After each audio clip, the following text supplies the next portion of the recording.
আজকে কিন্তু সারা দিনের এই দ্রুততার বৈঠক হয়েছে নির্বাচন কমিশনের প্রধান নির্বাচন কমিশনার সহ কমিশনের অন্য সদস্যদের সাথে।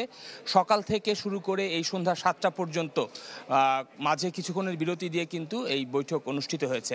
আরপিওতে মোট 48টি বিষয়ে আজকে এই বৈঠকে আলোচনা হয়েছে। সেই 48টি বিষয়ের মধ্যে মোটা দাগে গুরুত্বপূর্ণ যে বিষয়গুলো আরপিওতে সংযুক্ত হবে তা হচ্ছে আসছে জাতীয় সংসদ নির্বাচনে 3 বাহিনীর সদস্যরা অংশ নিতে পারবেন। ইলেকট্রা এয়ার কন্ডিশনার কম বিদ্যুৎ খরচে দেবে অধিক শীতলতা আর সেভিংসও হয়ে যাবে। তাই বাংলাদেশের নির্বাচন ব্যবস্থায় যে ইভিএম পদ্ধতি ছিল, ইভিএম পদ্ধতি বিলুপ্ত করা হয়েছে। গণমাধ্যম কর্মীদের ভোট গণনার সময় ভেতরে অবস্থান করতে পারবেন, যেগুলো গেল যে নির্বাচনগুলো হয়েছে সেখানে বাতিল করা হয়েছিল।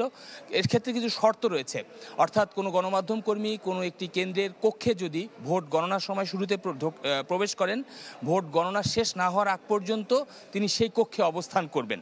অর্থাৎ মাঝপথে কেউ কক্ষ থেকে বেরিয়ে যাবেন এই তথ্য কিন্তু এই সুযোগ আসলে থাকছে না।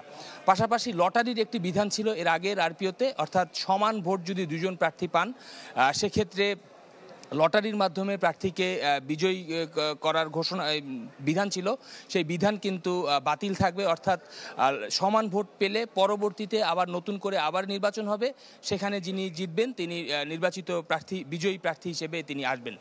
পাশাপাশি নির্বাচনের সাথে সংশ্লিষ্ট যারা রয়েছেন নির্বাচন কমিশনের সদস্যরা, তাদের যে শাস্তির বিধানগুলো সুস্পষ্ট করা হয়েছে।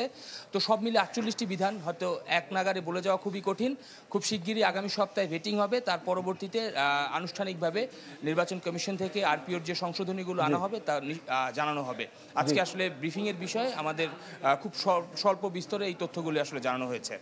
সবুজ, ধন্যবাদ আপনাকে। শফিকুল ইসলাম সবুজ যুক্ত হয়েছিলেন আমাদের সাথে নির্বাচন কমিশন থেকে, সেখান থেকে জানাচ্ছিলেন গণপ্রতিনিধিত্ব আদেশ আরপিওর সংস্কারের সুপারিশ চূড়ান্ত বিষয়ে।